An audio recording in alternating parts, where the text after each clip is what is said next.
Bom dia, o meu nome é Jorge Portugal e venho-vos falar de inovação, de transformação e do digital. Transformação digital e depois. Transformação digital é uma expressão que está e que assentou nas agendas das empresas, dos empresários, dos gestores, dos líderes empresariais, com diferentes sentimentos. Por um lado, motiva e aciona dinamismo, aciona ação, despoleta projetos e investimento, mas, por outro lado, também vemos que a transformação digital é também foco de angústia e de receio, até porque muitas empresas olham para os seus projetos e veem que o retorno que esperavam desses investimentos não é aquele que estavam à espera. De qualquer forma, transformação digital é uma palavra, é uma expressão que tem muitos significados e que significa efetivamente muita coisa para muitas pessoas. Ou diferentes coisas para diferentes pessoas.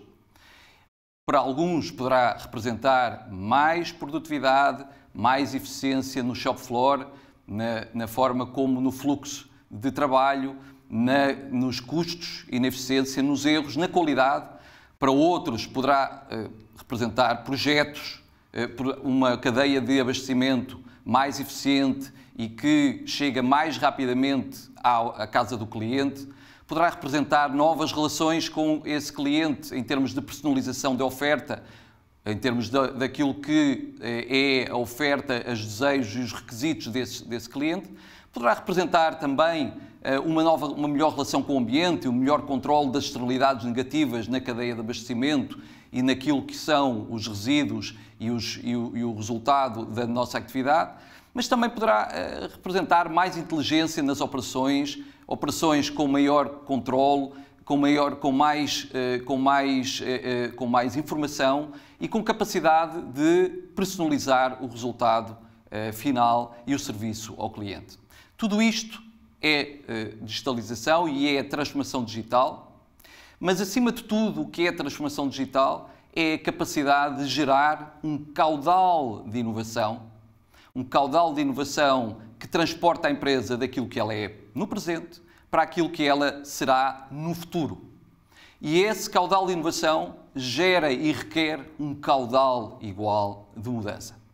Como dizia Shigeru Komori, o Chief Executive da Fuji, que teve que proceder a uma transformação do seu negócio em condições particularmente difíceis, dizia que a tarefa fundamental da liderança é garantir o futuro da empresa, é pensar no futuro e criar o caminho para esse futuro, ou para esses futuros. E esse é a tarefa da liderança, é a tarefa de quem está à frente, da equipa que lidera. Esse futuro tem, e muitas empresas sabem, tem muitos altos e baixos, tem vales e montanhas. E, acima de tudo, esse futuro não é isento de riscos e não é caminhado, não é feito de uma forma isolada. Muitas empresas, aquelas que já pensam no futuro, olham para esse caminho e sabem que há atribulações e que há muitos obstáculos no caminho. Aquelas que têm mais equidade sabem também que não estão sozinhas nesse caminho, que há outros que estão exatamente a fazer os mesmos caminhos e que podem efetivamente afetar aquilo que são as aspirações estratégicas da empresa. Nessa perspectiva, a empresa não só tem que saber qual é o caminho a fazer, mas também tem que olhar para aqueles que estão a fazer o mesmo caminho e que podem ultrapassar. E essa questão, fundamentalmente, é essa. Muitas vezes, e tendo atenção que há uma miopia, e nós vemos muitas empresas que, apesar de saberem aquilo que têm que fazer, olham para o mercado de uma forma menos cuidada ou, em alguns casos, descontando o futuro para o presente, descontando hiperbolicamente o futuro para o presente. E nessa perspectiva, descontar o futuro para o presente significa dizer que evitar a inércia de mudar, evitar a mudança no presente, a dor no presente, na esperança de que no futuro as coisas poderão ser melhores. E o que acaba por acontecer é que muitas vezes o futuro chega mais cedo do que o presente. E, acima de tudo, o que as empresas têm que fazer, para além desta primeira questão sobre criar o futuro e qual é o caminho que temos a fazer e quem é que está a concorrer connosco, a segunda questão fundamental é dizer, bom, o que é que precisamos para fazer esta caminhada, para fazer esta trajetória. E o que é que temos hoje e o que vamos precisar, que recursos e que competências é que vamos fazer, é que vamos ter para fazer essa caminhada.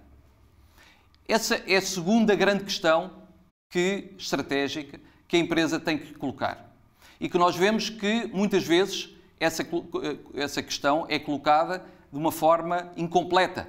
Porque se olha para aquilo que é o negócio hoje, olha-se aquilo que são os recursos que existem hoje e as competências, mas, acima de tudo, o que é preciso para poder traçar o caminho do futuro é preciso pensar, essencialmente, aquilo que são os mercados, não apenas de hoje, mas os mercados que poderão ser os mercados da empresa amanhã. Pensar o futuro significa quais são os clientes de amanhã, quais são os concorrentes e quais são as competências e a minha oferta que eu poderei, digamos, criar para estar e ser relevante nesses mercados. Não apenas é apenas uma questão de aquilo que eu tenho hoje e aquilo que eu sei fazer hoje e que posso aplicar a novos mercados, mas aquilo que eu vou precisar de ter e criar hoje, em termos de competências, em termos de conhecimento, para poder explorar os mercados presentes ou os mercados do futuro. E aí ter uma estratégia de reinovação, voltar outra vez a repensar os mercados de hoje à luz de um novo conhecimento e de novas competências e de nova tecnologia, ou expansão, ou até a reconstrução de todo o negócio. Por isso, quais são os nossos ativos tecnológicos de conhecimento, os nossos recursos de negócio, é a segunda grande questão que a liderança da empresa tem que colocar. E a tarefa dessa liderança é garantir que os ativos escondidos da empresa vêm para o mapa, vêm para a discussão. E por isso, esta discussão, nós vemos nas empresas que melhor desenvolvem esta reflexão, esta discussão tem que ser uma discussão inclusiva e abarcar a totalidade das áreas funcionais da empresa. Não apenas a área tecnológica, não apenas a área comercial, não apenas a área de marketing, mas a área administrativa, a área do procurement, as áreas das operações. Todos têm de estar nesta conversa. O aspecto mais importante é que esta discussão vai gerar aquilo que é o plano que permite criar o caudal de inovações. O caudal de inovações que permite passar a empresa do presente para o futuro. E esse caudal tem que ser gerido com um caudal equivalente de mudança. Essa mudança não é isenta de conflito, não é isenta de contradições, não é isenta de tensões. E é exatamente nessa tensão que nós vemos a terceira grande competência dos líderes empresariais que, na transformação digital, conseguem proceder à transformação e ao digital com sucesso. Nessa perspectiva, essa tensão que é criada entre o presente e o futuro tem que ser medida em termos em que áreas de negócio é que essa tensão e em cada momento essa tensão tem que acontecer. Seja numa fase inicial, em que a empresa pode não estar a ver exatamente quem são, qual é que é a natureza das ameaças e qual é o caminho que é preciso ter, e por isso é preciso ultrapassar com acuidade essa miopia, seja numa fase em que a empresa resiste, quando percebe qual é o caminho e qual é o esforço que tem que fazer, a empresa resiste a fazer esse esforço e concentra-se naquilo que pode ser o benefício de curto prazo, em desprimor, em prejuízo daquilo que será, digamos, o grande ganho e a capacidade e a posição competitiva no futuro, ou então, quando já essas dores de curto prazo foram ultrapassadas, a empresa precisa de ganhar velocidade e aceleração e é preciso então aí vencer a inércia e é preciso acelerar e mobilizar para a aceleração no novo negócio, na nova organização. Por último, a tensão e a pressão têm que estar, e a intensidade tem que estar em ajustar este novo negócio que foi criado e que tem que conviver com o negócio que já existe, e muitas vezes tem que conviver com contradições e com ineficiências, tem que ser ajustado àquilo que é o negócio que já existe. Esse ajustamento requer um foco especial. E em muitos casos o que nós vemos é que os novos negócios não têm um fit perfeito, um ajustamento perfeito ao negócio existente. É exatamente esse convívio e essa contradição, essa inconsistência na consistência, ou consistência na inconsistência, que permite que a empresa vá criando novos horizontes de crescimento, que vá procedendo gradualmente a sucessivas transformações para atingir exatamente o objetivo de longo prazo. O objetivo de longo prazo não é atingido de uma vez só, é um caminho que se vai caminhando. E muitas empresas, e nós observamos isso na prática, esquecem-se que a transformação é algo que acontece por fases, por pequenos estímulos à organização, por pequenas transformações, por adicionar ao que existe novas competências e novos negócios. E conviver harmoniosamente e de uma forma saudável com esta contradição.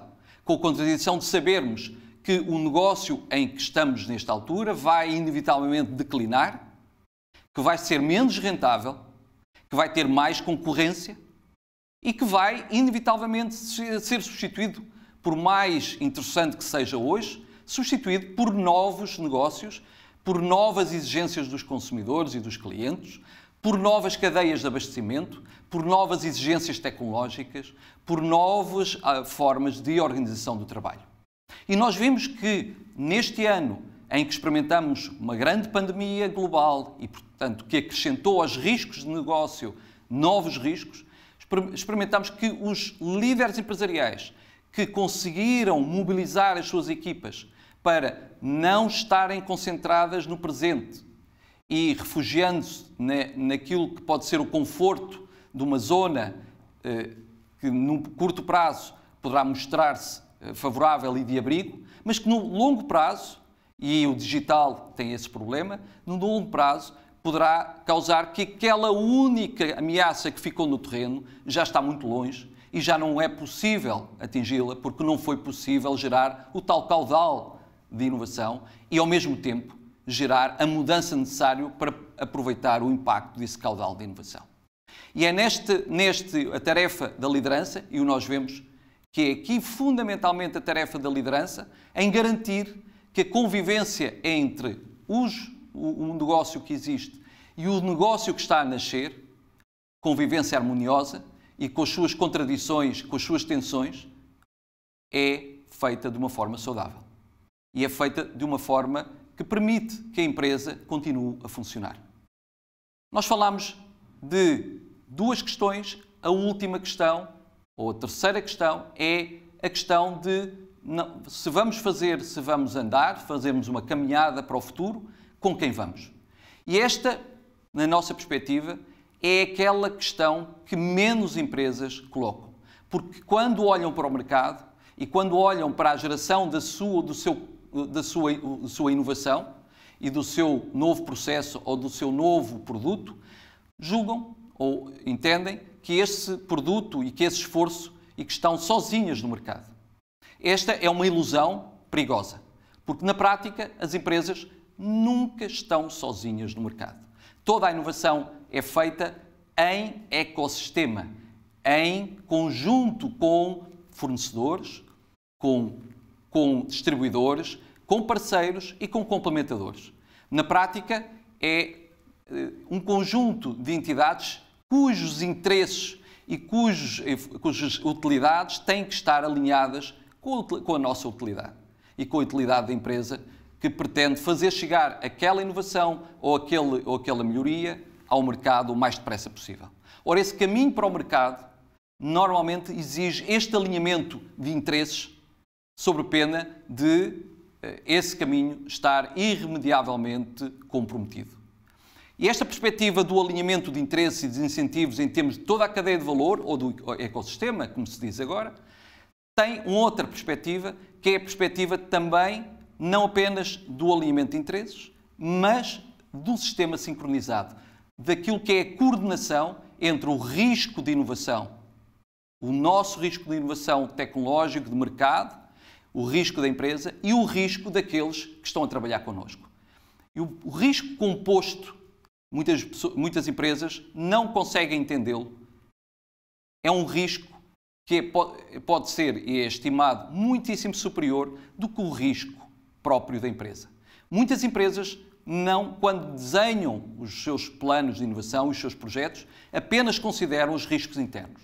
Ora, os riscos externos poderão ser muitíssimo superiores e poderão condicionar e decidir negativamente aquilo que é a aceitação ou não de um projeto, a viabilidade económica, a viabilidade tecnológica de um determinado projeto.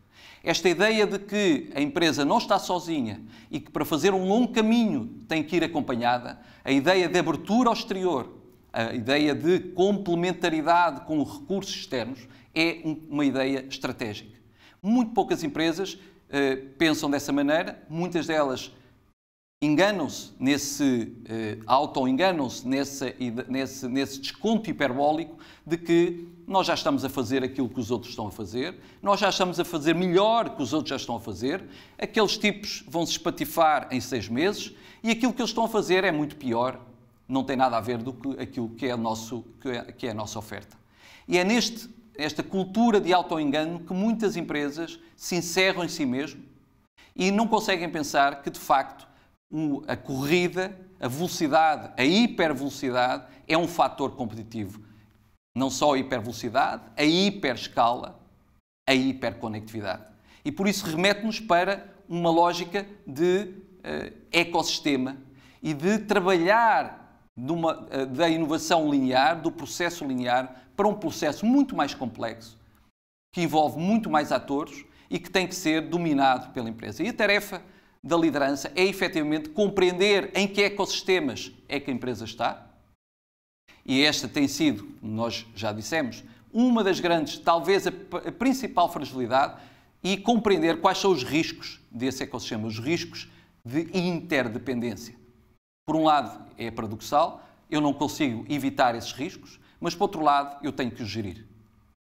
Por último, e já falámos em criar o futuro, perceber qual é o caminho, sabermos o que temos e o que não temos para chegar a esse futuro e, finalmente, com quem teremos que ir. Mas tudo isto é feito com pessoas.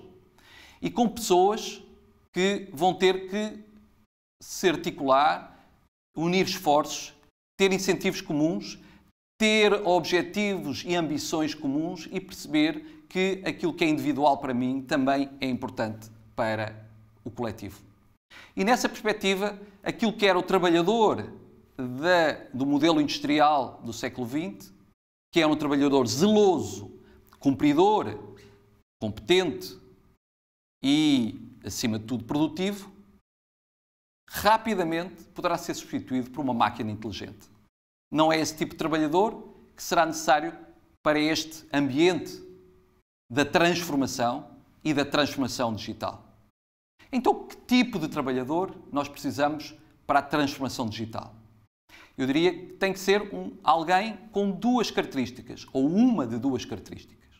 A primeira é aquele que vê aquilo que mais ninguém vê, que vê o que está no mercado e que mais ninguém acredita que pode tornar-se realidade. E que consegue, de uma forma livre, criativa, poder dizer dentro da organização aquilo que vê. E aquilo que vê é aceite dentro dessa mesma organização. A segunda característica é aquela pessoa que resolve os problemas que mais ninguém resolve. Estas 2 características são essenciais e são características que nenhum autómato, nenhuma máquina inteligente, pelo menos por enquanto, consegue ainda resolver. É nessa perspectiva que o futuro da transformação digital não é um futuro que passa, não é o ponto crítico, não é a tecnologia, são as pessoas.